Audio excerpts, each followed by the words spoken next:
परमेश्वर का धन्यवाद हो कि हमें परमेश्वर हमेशा ये आवाज़ गूंज रही है। परमेश्वर हमें हर इतवार को, हर संडे को इकट्ठा होने का मौका देता है ताकि हम सब मिलकर प्रभु की सिताइश कर सके और प्रभु के किए हुए कामों को स्मरण करके उसका धन्यवाद कर सके और फिर पवित्र शास्त्र में से कुछ बातों पर ध्यान करें जिससे हम इस पूरे हफ्ते परमेश्वर के संग चलने में और अपने जीवन में हर परिस्थिति में परमेश्वर की ओर देखने में और परमेश्वर से सामर्थ्य पाने में, परमेश्वर की आशीषों को पाने में हम कामयाब रहे। आज हम चलते हैं भजन संहिता में। पुराना नियम में, पुरानी वाचा में एक पुस्तक है जिसको भजन संहिता कहते हैं। आपके पास अगर बाइबल से तो आप खोल लीजिए। जो लोग ऑनलाइन में हैं आप अपने स्मार्टफोन्स में या बाइबल्स जो आपके पास है उसमें देखिए। भजन 18 में हम चलते हैं और उसमें से एक बात मैं आपको दिखाना चाहूँगा और फिर उसमें से हम कुछ बातों पर कुछ बातें सीखेंगे, समझेंगे, जानने की कोशिश करेंगे पहले, जिससे हमें फ़ायदा होगा। भजन 18 का 19 में हम चलते हैं। उसमें दो बातें हैं। पहली बात समझने के लिए हमें पूरा अध्याय को पढ़ना होगा, लेकिन उसमें दूसरी बातों को लिखते हैं। दोनों बातों को एक साथ पढ़ते हैं। भजन 18 का 19, Psalm 18:19। 18 का 19 में लिखा है, उसने यानी परमेश्वर ने। पुराना नियम में परमेश्वर यहोवा के नाम से जाना जाता था। आज हम यीशु जो कि हमारा मसीहा है, जिसने हमें छुटकारा दिया है, यीशु के नाम से हम पुकारते हैं, प्रार्थना करते हैं। उसने यानी यहोवा ने मुझे निकालकर चौड़े स्थान में पहुंचाया, उसने मुझको छुड़ाया। अगर आपके पास जब समय हो इस पूरा अध्याय को पढ़ लेना शुरुआत से, तो आपको पता चलेगा कि किस तरह की संकट में वो था, किस तरह की परेशानियों में से वो निकल रहा था, किस प्रकार की समस्याओं का वो सामना कर रहा था। और फिर वो जब प्रार्थना की परमेश्वर की ओर, जैसे पिछले संडे हमने बात की थी ना, जब परमेश्वर की ओर नजर उठाई उसने, जब परमेश्वर की ओर देखना शुरू किया, तो उसने देखा कि किस तरह से परमेश्वर ने उसको बचाया, किस तरह यीशु ने उसको उन समस्याओं से छुड़ाया। और फिर वो कहता है, उन सारी बातों को समाप्त करते हुए, वो उन सारी बातों में से जो उसको समझ आया, उसको एक बात समझ आई। और ध्यान रखिए, हर बार जब हम कठिन परिस्थिति में से निकलते हैं ना, हर बार जब हमारे जीवन में समस्या आती है, ध्यान रखिए परमेश्वर हमें उन समस्याओं से, उन परिस्थितियों से छुड़ाता है। हर बार जब हम किसी भी प्रकार की समस्या में से निकलते या उसमें से होते हुए निकलते हैं या समस्याओं का सामना करते हैं, ध्यान रखिए परमेश्वर हमें उन समस्याओं से छुड़ाता जरूर है, लेकिन पूरी तरह छुटकारा मिलने से पहले, यानी जितनी देर तक हम उन समस्याओं से गुजर के निकल रहे हैं ना, उस समय परमेश्वर हमें कुछ सिखाता है। और ये व्यक्ति क्या कहता है कि यानी ये भजन लिखने वाला, जिसका नाम दाऊद है, डेविड अंग्रेजी में, उसको एक बात फिर से समझ आई। और हर बार जब वो समस्याओं से निकलता है, उसको एक नई चीज़, एक नई बात परमेश्वर के विषय में समझ आती है। और इसमें इसलिए लिखा है ताकि हमें समझ आए, ताकि जब हम परीक्षाओं में से निकले, जब हम संकट में से निकले, परेशानियों में से निकले, हमें भी ये बात ध्यान में रहे, ताकि हम ज़्यादा टेंशन ना रखें, जो कि आजकल कॉमन है, ज़्यादा स्ट्रेस ना रखें, बल्कि हम उन समस्याओं का सामना कर सके। आज लोग हॉस्पिटल्स में पैसा सबसे ज़्यादा किस बात के लिए खर्च करते हैं? इन सब बातों के लिए, टेंशन से, स्ट्रेस से, या स्ट्रेस के द्वारा जो बीमारियां आती है, उन बीमारियों से मुक्त होने के लिए पैसा ज़्यादा खर्च करते हैं। गिरने से, चोट लगने से कम पैसा खर्च होता है आजकल सबसे ज़्यादा शरीर में जो बीमारियां हैं वो मन से जुड़ी हुई है, यानी साइकोसोमैटिक्स कहते हैं, यानी शरीर में तकलीफ जो है वो मन से आ रही है। और उससे बचने के तरीका ये है। 19वें पद में वो कहता है, उसने मुझे निकालकर चौड़े स्थान में पहुंचाया, उसने मुझको छुड़ाया। बहुत खुशी है इस बात की, इस बात को कहते हुए। अगर हमारे जीवन में ऐसा हो रहा है या जब ऐसा होता है तो हम खुशी से कहते हैं ना, हम इसको क्या बोलते हैं, गवाही देना, यानी परमेश्वर ने बड़ा काम किया, मैं बताना चाहता हूँ, उसने मुझे छुड़ाया, मैं बहुत परेशानी में से निकलता, उसने मुझे छुड़ाया। उसके बाद हम वहीं रुक जाते हैं। लेकिन इस व्यक्ति के साथ देखिए, उसने एक बात उस समय सीख ली परमेश्वर से। क्या लिखा है? क्योंकि वे मुझसे प्रसन्न था, उसने मुझे छुड़ाया क्योंकि वे मुझसे प्रसन्न था। तो ये कैसे हो सकता है कि हम ऐसा क्या कर सकते हैं जिससे परमेश्वर हमसे प्रसन्न हो जाए? यही होगा ना सबका सवाल, सबके मन में। जैसे ही ये पढ़ा, क्योंकि पहली बार मैंने जब पढ़ा था मेरे मन में भी ऐसा आया था, ऐसा मैं क्या कर सकता हूँ? और मैं जानता हूँ आप सबके मन में यही सवाल होगा कि ऐसा मैं क्या कर सकता हूँ, क्या कर सकती हूँ जिससे परमेश्वर मुझसे प्रसन्न हो जाए। क्योंकि लिखा है कि वो मुझसे प्रसन्न था इसलिए उसने मुझे छुड़ाया। तो ऐसा हम क्या कर सकते हैं? ऐसा कुछ रेसिपी है परमेश्वर की ओर से कि, या कोई 7 स्टेप्स फॉर्मूला है कि ये सब करो इसके बाद परमेश्वर प्रसन्न हो जाएगा? अगर ऐसा हो तो कितना अच्छा होता। लेकिन अफसोस की बात है कि ऐसा कुछ नहीं है। फिर हमें क्या करना होगा? पवित्र शास्त्र के अनुसार परमेश्वर मनुष्य से शुरू से प्रसन्न था और अभी भी है। इसका मतलब परमेश्वर यीशु मसीह हर समय आपको छुड़ाने के लिए इच्छुक है, इच्छा रखता है। लूका के सुसमाचार में, अगर आपके पास बाइबल है तो आप खोल सकते हैं, 4 अध्याय में यीशु मसीह इस यानी परमेश्वर मनुष्य के रूप में इस संसार में जब आया था, 2000 साल से भी ज्यादा समय हुआ। इसराइल में जब परमेश्वर मनुष्य के रूप में आया, मनुष्यों के बीच में रहा और पहली बार अपने विषय में कुछ बताया, तो प्रभु ने कहा कि मैं कंगालों को सुसमाचार सुनाने के लिए आया हूं। कंगाल कौन है? हमारी भाषा में कंगाल वो है ना जिसके पास धन दौलत नहीं है, है ना? लेकिन मैं आपको बताता हूं, जिनके पास धन और दौलत है कई बार वो सबसे ज्यादा कंगाल होते हैं। क्यों? क्योंकि परमेश्वर की भाषा में, परमेश्वर की नजर में कंगाल वो है जिसके जीवन में परमेश्वर है ही नहीं। जिसके पास पैसे कम है, जिसके पास गाड़ी की जगह सिर्फ साइकिल है, वो परमेश्वर की नजर में हो सकता है अमीर हो, क्योंकि उसके जीवन में परमेश्वर है।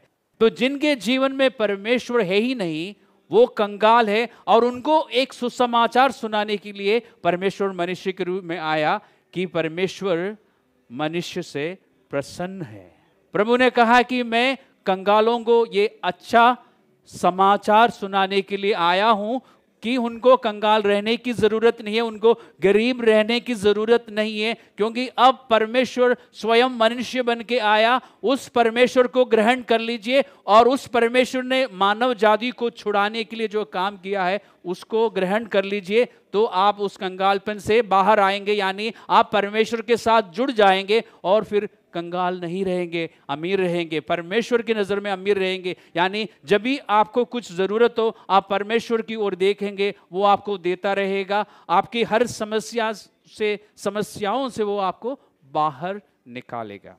जिसके जीवन में परमेश्वर है वो कभी गरीब नहीं है, क्योंकि उसके पास इस सृजनहार परमेश्वर, इस संसार का बनाने वाला परमेश्वर है। वो कभी गरीब नहीं है। उसके पास हो सकता है कि पैसा कम हो, उसके पास हो सकता है कि बहुत एक्सपेंसिव गाड़ी ना हो, लेकिन वो कंगाल नहीं है। क्यों? क्योंकि उसकी हर एक जरूरत के लिए परमेश्वर है उसके साथ। वो मुझसे प्रसन्न था इसलिए उसने मुझे छुड़ाया। और यहां पर यीशु पृथ्वी में खड़े होकर, मनुष्य के रूप में खड़े होकर कहा कि मैं इसलिए आया हूं ताकि मानव जाति को बताऊं कि परमेश्वर मनुष्य से प्रसन्न है। क्योंकि हम ऐसा कोई काम करके परमेश्वर को प्रसन्न नहीं कर सकता, परमेश्वर को कुछ नहीं कर सकता। इसलिए परमेश्वर ने कहा कि तुम्हें कुछ भी करने की जरूरत नहीं है, क्योंकि आदि में, अगर आप शुरुआत में देखें, परमेश्वर ने मनुष्य को अपने ही स्वरूप में बनाया। परमेश्वर की सृष्टि में बहुत कुछ पाया जाता है, जानवर है, पक्षी है, लेकिन उनमें से किसी को भी परमेश्वर ने अपने स्वरूप में नहीं बनाया। और सिर्फ बाइबल ये जानकारी हमें देता है कि परमेश्वर ने मनुष्य को बाकी सारे वस्तुओं से अलग करके बनाया, श्रेष्ठ करके बनाया, अपने स्वरूप में बनाया, ताकि मनुष्य के साथ परमेश्वर संगति कर सके, बातचीत कर सके। हम परमेश्वर से भी बात कर सके और परमेश्वर हमसे भी बात कर सके। परमेश्वर हमारी बात भी सुनता है और हम परमेश्वर की बात भी सुन सके। जिनके जीवन में परमेश्वर है वो कभी भी कंगाल नहीं है। यीशु मसीह ने कहा, मैं कंगालों को ये सुसमाचार दे रहा हूं कि मैं किस लिए आया हूं, ताकि जो बंधन में है उनको उस बंधुआई से बाहर निकालूं, और जो कुचले हुए हैं उनको मैं छुड़ाऊं। और जो अंधे हैं, जो अंधकार में अभी भटक रहे हैं, उनको मैं रोशनी दूं। जिनके मन टूटे हुए हैं, उनके मनों को मैं जोड़ दूं। यानी हृदयों में चंगाई। जब हृदय में चंगाई आ जाती ना, शरीर ठीक हो जाता है। आमतौर पर हम इलाज कहाँ पे कराते हैं? शरीरों में कराते हैं, है ना। सबसे पहले डॉक्टर्स जो है इलाज शरीर में करते हैं, लेकिन आजकल थोड़ा सा ध्यान देने लगा मन की ओर भी, कि मन ठीक है कि नहीं। लेकिन परमेश्वर आत्मा से शुरू करता है। परमेश्वर जब आत्मा को ठीक करता है, आपका मन भी ठीक हो जाता है, आपका शरीर भी ठीक हो जाता है। तो यीशु मसीह की ओर से सुसमाचार क्या है? किसी भी मनुष्य को आज के युग में कंगाल रहने की जरूरत नहीं, यानी परमेश्वर के बिना रहने की जरूरत नहीं है। क्योंकि पवित्र शास्त्र सिखाता है, जब मनुष्य जाति परमेश्वर से दूर थी, जब परमेश्वर को जानती ही नहीं थी, परमेश्वर रहित जब मनुष्य मानव जाति रहा, उस समय यीशु मसीह क्रूस पर अपना जीवन दिया। यानी आपके और मेरे जन्म होने से पहले ही यीशु मसीह ने क्रूस पर इसलिए जीवन दिया ताकि हम परमेश्वर के साथ फिर से जुड़ जाए। और जुड़ने के बाद ये सारी बातें हमारे जीवन में होती रहेगी। अफसोस की बात यह है कि परमेश्वर के साथ जुड़ने के बावजूद भी कई बार परमेश्वर के अपने लोग बंधुआई में चले जाते हैं, बंधन में पड़ जाते हैं अपनी हरकतों के कारण। लेकिन जब हम परमेश्वर की ओर देखते हैं, वो बंधन छूट जाता है। यह है सुसमाचार। सुसमाचार सिर्फ एक दिन के लिए नहीं है, एक बार सुन के ग्रहण करके विश्वास करने के लिए नहीं है। पूरा जीवन, जब तक हम इस पृथ्वी में जीवित रहेंगे, तब तक हमें सुसमाचार की जरूरत है। क्योंकि इस सुसमाचार में लिखा है कि हर बार जब हम बंधन में है, वो हमें छुड़ाता है। हर बार जब हम समस्या का सामना करते हैं, तो वो हमारी सहायता करता है कि उन समस्याओं से गुजरते समय वो हमारे साथ साथ चलता है। यीशु मसीह पर विश्वास करने से अगर किसी ने आपको बताया हो कि आपकी सारी समस्याएं खत्म हो जाएंगी, तो वो उन्होंने गलत बताया है। ऐसा नहीं है कि आपकी सारी समस्याएं खत्म हो जाएंगी, लेकिन वो आपके साथ साथ चलते रहेंगे, समस्याओं से आपको बाहर निकालेंगे। उसके बाद कुछ समय के बाद नई समस्या फिर से खड़ी होगी, क्योंकि हम इस संसार में रहते हैं। लेकिन फिर क्या होगा? फिर वो आपके संग संग चल के आपकी समस्याओं से आपको बाहर निकालेगा, और आपको पता चलेगा उसने मुझे क्यों छुड़ाया, क्योंकि वो मुझसे प्रसन्न था। यह है सुसमाचार। और जो यीशु मसीह के उस महान बलिदान को ग्रहण कर चुके हैं, जिन्होंने माना है कि वो एक समय तक पापी रहा है, यानी यीशु मसीह पर विश्वास करने तक वो पापी है, और यीशु मसीह ने मुझे, क्योंकि आप अपने किसी अच्छे कर्म से आप जानते हैं मुक्ति नहीं पा सकते, आप अपनी भक्ति से मुक्ति नहीं पा सकते। इन दोनों जरियों से अगर मुक्ति मिल जाती तो अब तक बहुत सारे लोगों को मुक्ति मिल चुकी होती। क्योंकि इस संसार में बहुत सारे ऐसे लोग हैं जो अच्छे अच्छे काम करते हैं, बहुत सारे ऐसे लोग हैं जो भक्ति को निभाते हैं। क्या उन सबको छुटकारा मिलता है? उन सबको मुक्ति मिलती है? नहीं मिलती। लेकिन जितने भी लोग यीशु मसीह के उस बलिदान को स्वीकार करते हैं, यानी मानते हैं कि मैं पापी हूं और मैं अपने कामों से इस पाप से छुटकारा नहीं पा सकता, वो मुक्ति पाते हैं। और मुक्ति पाने के बाद ये सारी बातें उनके लिए लागू है कि परमेश्वर बार बार उनको बंधन में से छुड़ाएगा। बार बार समस्याओं में जब हम पड़ जाते हैं, हमारे साथ साथ चलकर हमें हमारी छुटकारा करेगा। ये यीशु मसीह की ओर से पूरी मानव जाति के लिए है, और विशेष करके जिन्होंने यीशु मसीह को माना उनके लिए भी है कि वो हमसे प्रसन्न है। हमें इंतजार करने की जरूरत नहीं है कि एक दिन आएगा जब परमेश्वर शायद हमसे प्रसन्न हो जाए। हमें इंतजार करने की जरूरत नहीं, क्योंकि अब वो प्रसन्न है। पवित्र शास्त्र ये भी कहता है एक दिन आएगा परमेश्वर का इस तरह से प्रसन्न रहने का समय खत्म हो जाएगा। समय रहते ही हमें सुसमाचार को मान लेना चाहिए, और परमेश्वर जो बातें हमसे कहता है उसके अनुसार हमें चलना चाहिए, ताकि परमेश्वर की प्रसन्नता खत्म होने से पहले पूरी मानव जाति परमेश्वर की ओर आ जाए। और हम जो आ चुके हैं, हम इस खुशी के साथ परमेश्वर के साथ रहे कि वो हमसे प्रसन्न है। हमारे गलत कामों की वजह से परमेश्वर अभी हमसे अप्रसन्न नहीं होता, बल्कि हमसे कहता है कि हम अपने गलत कामों को छोड़ दें, पिछली बार हमने प्रैक्टिस भी किया था ना कि हम थोड़ा समय, इसलिए हर दिन नहीं भी हो सकता है तो हफ्ते में एक बार हम थोड़ा सा समय निकालें और परमेश्वर के पास बैठ जाए, ताकि हमें पता चल जाए कि परमेश्वर की नज़र में हमने कुछ पाप किया है कि नहीं। और 100% पॉसिबिलिटी है कि हमने पाप किया है, हमने कुछ ना कुछ पाप किया होगा, वो हम परमेश्वर के सामने माने ताकि हमें माफ़ी मिलती रहे। हर एक पाप हम परमेश्वर के सामने जब मानते हैं हमें माफ़ी मिलती है, और इस तरह हम परमेश्वर के संग संग चलते रहेंगे।